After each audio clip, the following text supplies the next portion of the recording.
రాజధాని భూముల సమీకరణపై ఇంతకాలం దృష్టి పెట్టిన ఏపీ సర్కారు ఇక భూసేకరణ వైపు మొగ్గు చూపుతోంది. మే 14న భూసేకరణ నోటిఫికేషన్ విడుదల చేసే అవకాశం కనిపిస్తోంది. మే 15 లోపు సాధ్యమైనంత భూ సమీకరణ చేసి ఆ తర్వాత భూసేకరణకు వెళ్లాలని ప్రభుత్వం భావిస్తోంది. మరిన్ని వివరాలు మా ప్రతినిధి దినకర్ అందిస్తారు. దినకర్, ఈ ప్రభుత్వం భూసేకరణ వైపు ఎందుకు మొగ్గు చూపుతోంది? ఎన్ని వేల ఎకరాలు సేకరించాలని ప్రభుత్వం భావిస్తుంది ఇప్పటి వరకు? అంటే ప్రభుత్వం మొదట 33,000 ఎకరాలను రాజధాని భూ సమీకరణ ద్వారా చేయాలని చెప్పి నిర్ణయం తీసుకుంది. అయితే కోర్టుకు రైతులను ఆశ్రయించడము, వారికి మద్దతుగా కోర్టు కూడా మధ్యంతర తీర్పులు కూడా ఇవ్వడంతో ప్రభుత్వం కొద్దిగా ఇరకాటంలో పడిందని చెప్పుకోవచ్చు. మే 15లోగా సాధ్యమైనంత భూ సమీకరణ ద్వారా రాజధానికి భూములు సేకరించి ఆ తర్వాత మిగిలిన భూములను ఏదైతే రైతులు ఇవ్వమని మొండిపట్టుగా ఉన్నారో అక్కడ మాత్రం భూసేకరణ నోటిఫికేషన్ విడుదల చేసి దాని ద్వారా పూర్తి చేయాలన్న ఆలోచనలో ఉంది.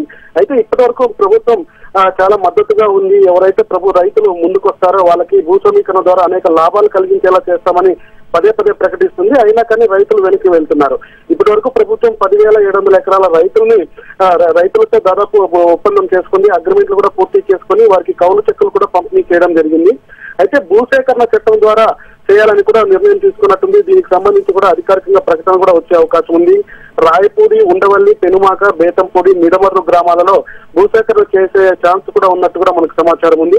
2013 భూసేకరణ చట్టాన్ని ఇంప్లిమెంట్ చేస్తూ భూసేకరణకు వెళ్లాలన్నది ప్రభుత్వం ఆలోచన ఉంది. ఒకవేళ ఇదే కానీ జరిగితే డెవలప్మెంట్ ల్యాండ్ లో ఏదైతే ప్రభుత్వం డెవలప్మెంట్ చేస్తుందో రైతుల దగ్గర నుంచి భూసేకరణ ద్వారా తీసుకొని అందులో 20% రైతులకు 20% భూమి రైతుకి ఇవ్వాల్సి ఉంటుంది. అలాగే దాంతో పాటు 4 times గ్రామీణ ప్రాంతాల్లో అయితే 4 రెట్లు, అలాగే పట్టణ ప్రాంతాల్లో అయితే 2 రెట్ల పాటు ల్యాండ్ కంపెన్సేషన్ కూడా ఇవ్వాల్సి ఉంటుంది. అది ఈ కంపెన్సేషన్ కూడా 20% కాకుండా మిగిలిన 80% లో ఇవ్వాల్సి ఉంటుంది.